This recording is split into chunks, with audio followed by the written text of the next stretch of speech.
Hello everyone, good morning সবাইকে। Neha lifestyle daily ব্লগে তোমাদের সকলকে ওয়েলকাম। কেমন আছো তোমরা সবাই? আশা করি সবাই নিশ্চয়ই খুব ভালো আছো, আর আমিও অনেক ভালো আছি। আজকের দিনটা ছিল বৃহস্পতিবার, আর ঘড়িতে বাজে এখন ভোর 5:30 মতন। আর তোমাদেরকে সাথে নিয়ে আমার আজকের ভিডিওটা এখন থেকে শুরু করলাম। ভিডিওটা একটু স্কিপ না করে শেষ পর্যন্ত দেখতে থাকো, আশা করি ভিডিওটা তোমাদের ভালো লাগবে। আর যারা আমার চ্যানেলে নতুন, আমার চ্যানেলটা এখনও সাবস্ক্রাইব করোনি, তারা প্লিজ আমার চ্যানেলটা সাবস্ক্রাইব করে আমার পাশে থেকো। জানো তো আজকে এত ভোর ভোর ওঠার একটা বিশেষ কারণ আছে, অবশ্যই সেই বিশেষ কারণটা তোমাদের সাথে শেয়ার করব। তো ভিডিওটা স্কিপ না করে দেখতে হবে, কিন্তু অবশ্যই ভিডিওর মধ্যে তোমরা সেই বিশেষ কারণটা জানতে পেরে যাবে। ঘুম থেকে উঠে ফ্রেশ হয়ে রান্নাঘরে চলে এসেছি। আর রান্নাঘরে এসে নিজের জন্য একটু চা বানিয়েছি, সাথে দিদা আর মাইমার জন্য একটু চা করে নিয়েছি। তারপর তো রান্নাঘর থেকে না বেরিয়ে আজকে সকালে জলখাবারের জন্য একটু পরোটা বানিয়ে নিচ্ছিলাম। আর তার সাথে আলুর তরকারিটাও একটু করব, তবে আলুর তরকারিটা এখন করব না, পরোটাটা এখন করে রাখছি। আর আলুর তরকারিটা পরে করব, কারণ তরকারি একটু গরম গরমই ভালো, ঠান্ডা হয়ে গেলে একটুও ভালো লাগে না। তো ভাবলাম যে জলখাবারের আগেই আলুর তরকারিটা বানিয়ে নেব। পরোটাটা করে রেখে আমি এখন ওপরের ঘরে চলে এসেছি। আর বেশ কয়েকদিন হলো এই ঘরটা একদম ভালোভাবে পরিষ্কার করা হয়নি, শুধু ঝাঁটানো আর মোছাই হচ্ছিল। তাও আবার আমরা বাড়ির কেউ করিনি, একজন কাজের দিদি এসেছিল, তো সেই করে দিয়ে গেছিলো। কি বলতো, আমরা নিজেদের জিনিস যেভাবে গুছিয়ে বাগিয়ে ভালোভাবে রাখি, অন্য কেউ কিন্তু সেটা সেইভাবে করে না। সেইভাবে করে না বলতে নিজেদের মনের মতন কিন্তু হয়ে ওঠে না কখনো। তো ফার্স্টে আমি ওপরের ঘরে এসে জানালাগুলো খুলে নিয়েছি, আর তার সাথে পর্দাগুলো ভালোভাবে ভাঁজ করে রেখে দিয়েছি। পর্দাগুলো ভালোভাবে গুছিয়ে রেখে পর্দার রেলিং আর জানালাটা আমি ভালোভাবে মুছে নিয়েছি। জানো তো এই দেয়াল আলমারিটার মধ্যে এত পরিমাণ ধুলো পড়েছে। দেয়াল আলমারিটা তো পরিষ্কার করা হয়, কিন্তু ভিতরের জিনিসগুলো মাঝে মধ্যে টুকিটাকি পরিষ্কার করে নিই, কিন্তু যেই র্যাকগুলো আছে না, তো ওগুলো আমাদের টাইলস দিয়েই সেট করা আছে, তো সেইভাবে কখনো ভালোভাবে পরিষ্কার করা হয়নি। ওই নিট অ্যান্ড ক্লিনের যে ব্যাপারটা থাকে, তো সেটা একদমই ক্লিন করা হয়নি। আর এতদিন পরে দেখছি এত পরিমাণে ধুলো জমেছে যে পুরো কালো হয়ে গেছে, যেটা দিয়ে মুছছিলাম আমি। আর যতক্ষণ না যে কোনো জিনিস ভালোভাবে পরিষ্কার করি ততক্ষণ ভালো লাগে না। ওই একটু আধটু যে ভালোভাবে না করে রেখে দেব, মানে এইরকম ব্যাপারটা ঠিক আমার মধ্যে আসে না। তো মানে আমার এটাই মনে হয় যে লেট হোক, কিন্তু যেই কাজটা করব সেটা একদম প্রপারভাবে ক্লিন করব।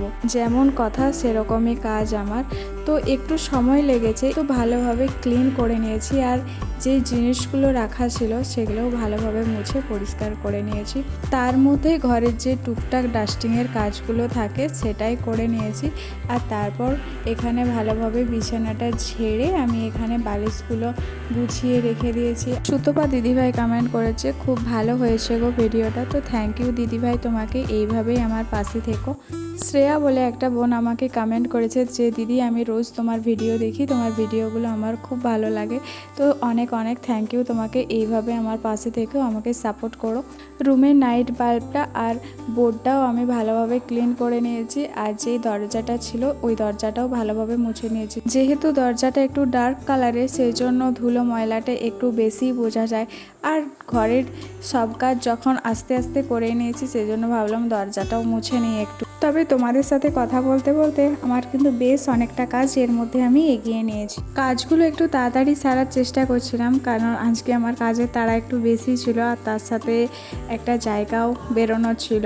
তো সেই জন্যই আজকে এত ভোর ভোর উঠে কাজগুলো আমি কমপ্লিট করে নিয়েছি। কোথায় যাচ্ছি সেটা তো অবশ্যই তোমাদেরকে আমি প্রথমেই বললাম যে তোমাদের সাথে অবশ্যই শেয়ার করব, কারণ আমি আমার ফ্যামিলি মনে করি তোমাদেরকে, তাই আমার ভালো খারাপ সবটাই তোমাদের সাথে শেয়ার করব।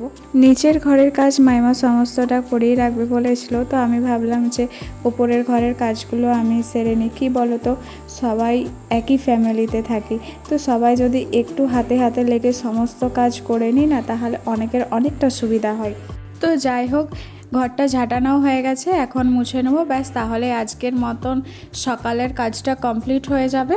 আর আমার ভিডিও যদি তোমাদের ভালো লেগে থাকে তাহলে অবশ্যই একটা লাইক, কমেন্ট আর চ্যানেলটা সাবস্ক্রাইব করে আমার পাশে থাকো। আর তোমরা কে কোথা থেকে আমার ভিডিও দেখছো সেটাও কিন্তু কমেন্ট করতে ভুলো না।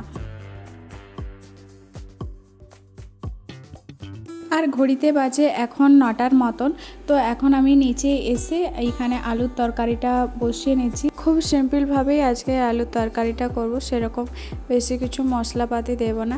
পেঁয়াজ আর কাঁচা লঙ্কা দিয়ে আমি পেঁয়াজ আর কাঁচা লঙ্কাটা ভালোভাবে ভেজে নিচ্ছি। সামান্য আদা রসুনের পেস্ট আর ঘরে থাকা সিম্পল যে মশলাগুলো আমাদের লাগে, হলুদের গুঁড়ো, লঙ্কার গুঁড়ো আর জিরের গুঁড়ো দিয়ে মশলাটা কষিয়ে নিয়ে একটু জল দিয়ে তারপরে টমেটোটা দিয়ে একটু কষিয়ে নিয়েছি। আর এখানে আলুগুলো যেগুলো ভেজে রাখা ছিল তো সেগুলোই আমি এখন দিয়ে দিয়েছি। তারপরে একটু ভালোভাবে নাড়াচাড়া করে নেওয়ার পর এখানে জল দিয়ে ঢাকা দিয়ে দিয়েছি।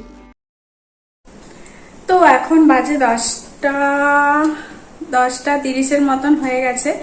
আর এখন আমি রেডি হয়ে গেছি। এর আগে আমি ঘরের সমস্ত কাজ কমপ্লিট করে নিয়েছি, সকালের জলখাবারটাও কমপ্লিট হয়ে গেছে।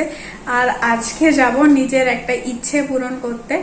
কোথায় গেলাম, কিসের জন্য গেলাম, কেন গেলাম সেটা অবশ্যই তোমাদেরকে বলবো। ভিডিওটা একটু স্কিপ না করে ভিডিওটা শেষ পর্যন্ত দেখো, তাহলেই জানতে পারো। আর এখন আমি চলে এসেছি আমাদের গড়বেতার খুব জাগ্রত সর্বমঙ্গলা মায়ের মন্দির। তো এখানে আসার কারণটা একটাই যে আমার মায়ের প্রচন্ড পরিমাণে শরীর খারাপ হয়েছিল।